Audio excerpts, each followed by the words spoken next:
नमस्कार। जिस प्रकार आर्टिफ़िशियल इंटेलिजेंस का दायरा बढ़ रहा है, ये धीरे-धीरे मनुष्य जाति के लिए खतरनाक भी हो सकता है। इसका उदाहरण मैं अभी देने वाला हूँ। इससे पहले भी मैंने वीडियो बना के आर्टिफ़िशियल इंटेलिजेंस पे बोला था कि हम लोग एक आग की तलाश कर रहे हैं। जिस दिन ये आग मिल गया, हो सकता है उसे बुझा ना पाएँ, तो संग-संग इसे बुझाने का तरीका भी खोज लेना चाहिए। आइए एक उदाहरण के द्वारा जानते हैं। अभी एक हैरान करने वाली घटना न्यूज़ में आई थी, जिसे शायद कुछ लोगों ने पढ़ा होगा, कुछ लोगों ने इग्नोर कर दिया होगा। बेल्जियम का एक आदमी था, उसने क्लाइमेट चेंज को लेके काफ़ी परेशान रहता था। उसने काफ़ी खोज की क्लाइमेट चेंज के बारे में, उसको लेके उसको काफ़ी चिंता रहती थी। उसे लगता था कि कोयला को जो जलाते हैं उससे जहरीली गैस मिलती है और उस जहरीली गैस से धीरे-धीरे आने वाले समय में मनुष्य पे काफ़ी खतरा होगा और क्लाइमेट चेंज से बहुत सारा मनुष्य को बहुत सारा नुकसान होगा।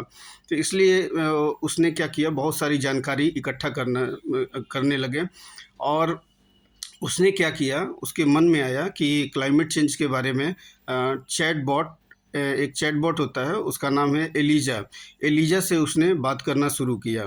तो धीरे-धीरे बात बढ़ने लगी और एलिजा से उसे काफ़ी लगाव हो गया था, जो कि आर्टिफ़िशियल इंटेलिजेंस पे बेस्ड थी।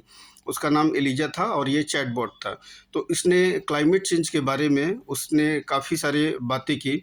ये 2 साल पहले उसके मन में आया था क्लाइमेट चेंज के बारे में।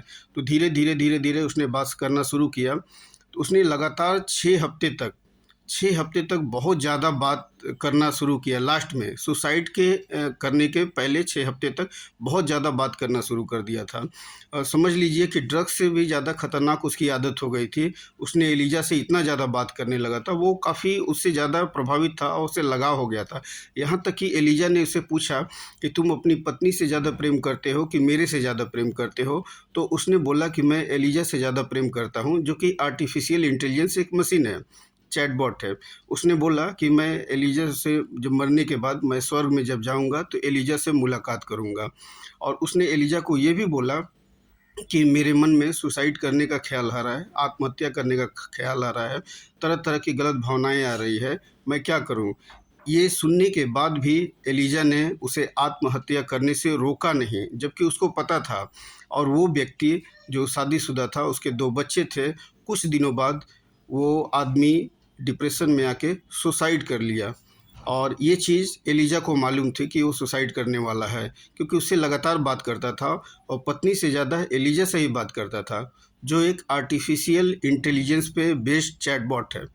तो वो उस आदमी ने सुसाइड कर लिया। बाद में उसकी पत्नी ने ये ब्लेम लगाया कि ये सबसे ज़्यादा एलिजा से ही बात करते थे और इन्हें एलिजा को पता था कि ये सुसाइड करने वाला है, फिर भी एलिजा ने इसे रोकने की कोशिश नहीं की। तो इस चीज़ से हम ये आर्टिफ़िशियल इंटेलिजेंस से एक शिक्षा ये पाते हैं कि कभी भी पूरी तरह आर्टिफ़िशियल इंटेलिजेंस पे डिपेंड ना हो और ये हमारी भावनाओं को उतना नहीं समझ सकता जितना कोई दूसरा इंसान समझ सकता है। इसी तरह ये एक मशीन है।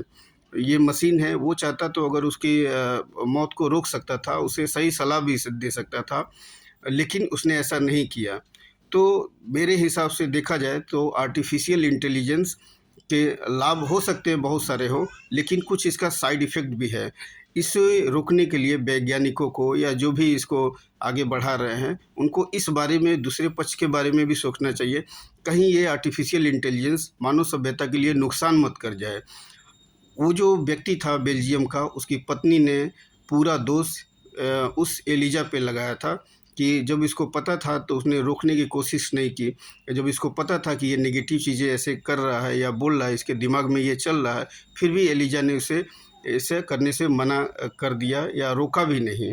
और इस चीज़ से हमें ये सीख पाते हैं कि जो भी हमारे मन में चल रहा है, हम मशीन पे ना डिपेंड होके ये डिस्कशन किसी व्यक्ति से या किसी दूसरे से कर सकते हैं, क्योंकि वो पूरा मशीन है, उसके अंदर हो सकता है इमोशन हो, लेकिन उतना ज़्यादा इमोशन नहीं है कि ह्यूमन ब्रेन को रिप्लेस कर दे।